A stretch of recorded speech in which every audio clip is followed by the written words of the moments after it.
It's happening. It is happening. Fabrizio Romano has confirmed that Arsenal have held talks with Eberechi Eze over the weekend. My dream target for Tottenham, one of my favourite players in the Premier League, is going to be joining Arsenal, which is an absolute kick in the teeth for all Tottenham fans, for all Crystal Palace fans. That lot down the road are going to get stronger, and Arsenal are going to be signing one of the best attacking midfield players in the Premier League. And it really does. And I'll be honest, yeah, it hurts. It really does hurt.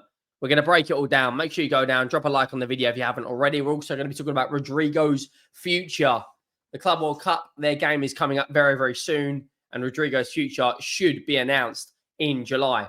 July is going to be a massive month for the transfer window. So make sure you're here every step of the way. We are less than now, guys. We're less than 200 subscribers from 59,000. And you still haven't subscribed. What are you waiting for? Got loads of great content coming up next month, including a special tournament. So make sure you're here every step of the way.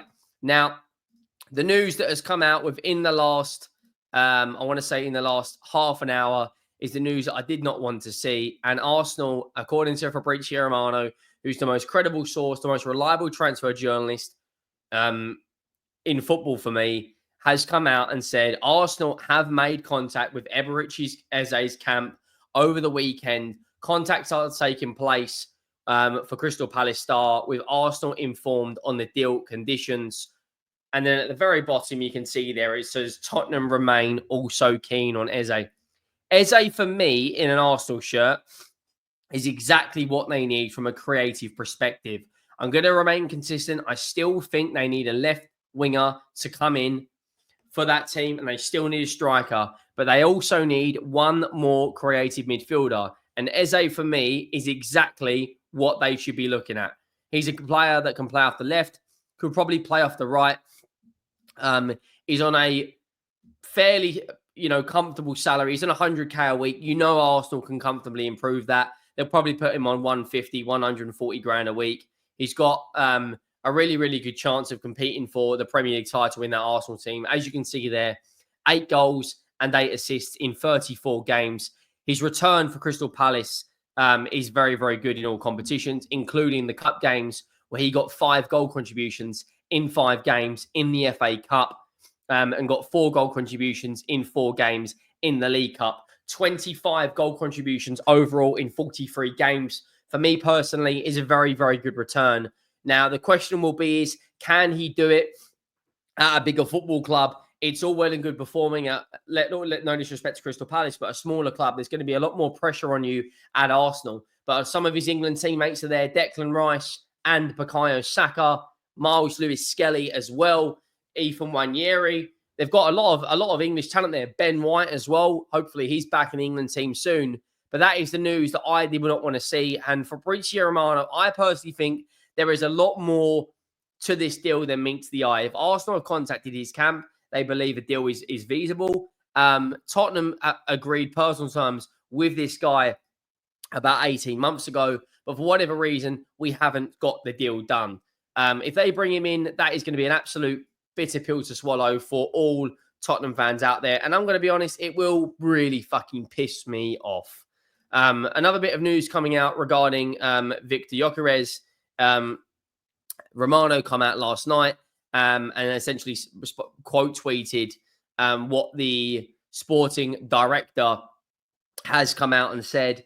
The sporting chief basically said along the lines of he will not be sold for around £60 million. So it's probably going to be a lot more than that. I do think he probably will leave for around 70, 80 million euros, maybe more than that. And when you look at Viktor Gyökeres, when you look at the talent he's got, there is absolutely no surprise. 12 minutes past 6 yesterday, Fabrizio Romano tweeted out this, saying, following Sporting's president's quotes, Viktor Gyökeres has no intention to come back and play again. Gyökeres has already informed the club, as per Record Portugal's quotes, Swedish striker insists on the pact made last summer exit, no feeling betrayed, and is tired. He's got no intention to come back and play again. That is absolutely massive.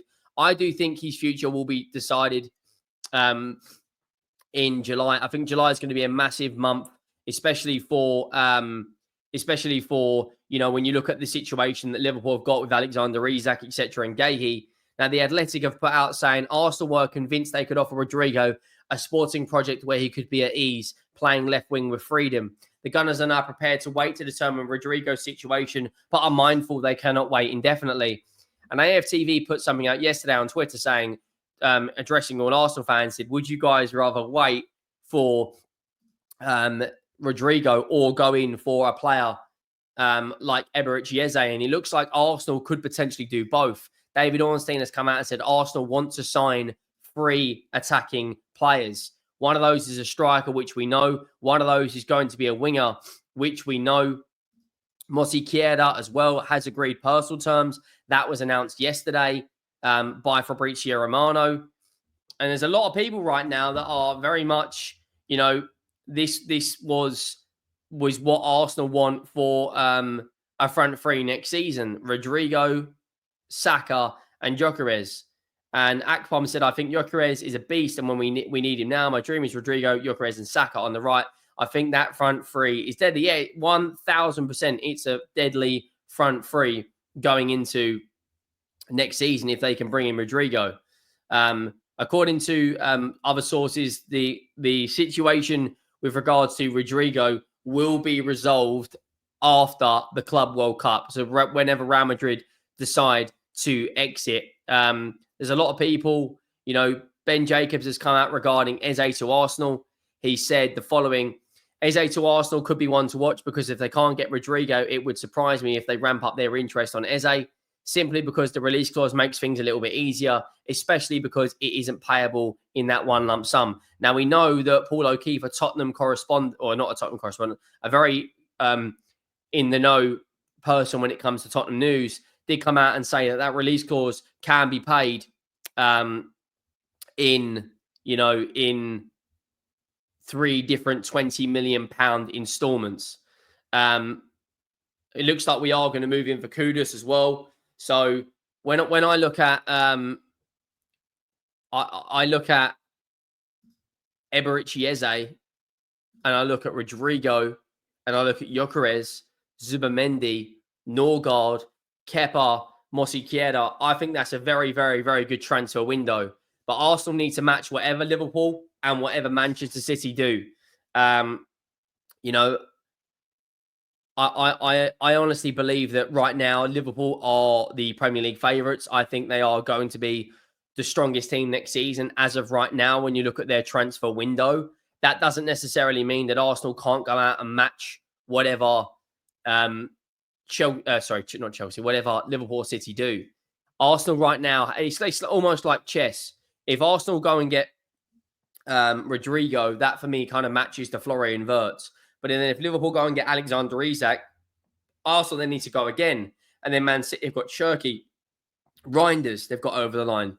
They've also got Ant Nuri. They've got a young Norwegian player. For me, they've been the most, they've been the best club at the Club World Cup so far to watch. They've absolutely battered the teams they've played. Arsenal need to go again. And when you look at next season, when you look at how competitive it is going to be, it's going to be one hell of a Premier League season. It really is, especially with the Champions League.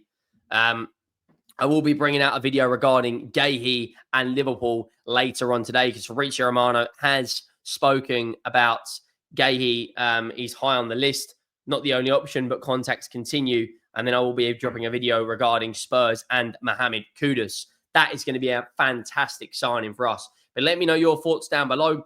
Do you think Rodrygo will be joining Arsenal? Do you think Eberechi Eze will have a big impact? I honestly believe that. I honestly believe that when you look at Eberechi Eze, I think that the amount of Premier League experience he has got, and that is exactly what Arsenal need. They do need to sign a couple of Premier League proven players, and they're going to do that with Norgard and Eberechi Eze. But they need to bring in a star, and that star has to be Rodrygo for me. Let me know your thoughts down below. Make sure you drop a like on the video if you haven't already. Make sure you do hit that subscribe button. I'll see you soon.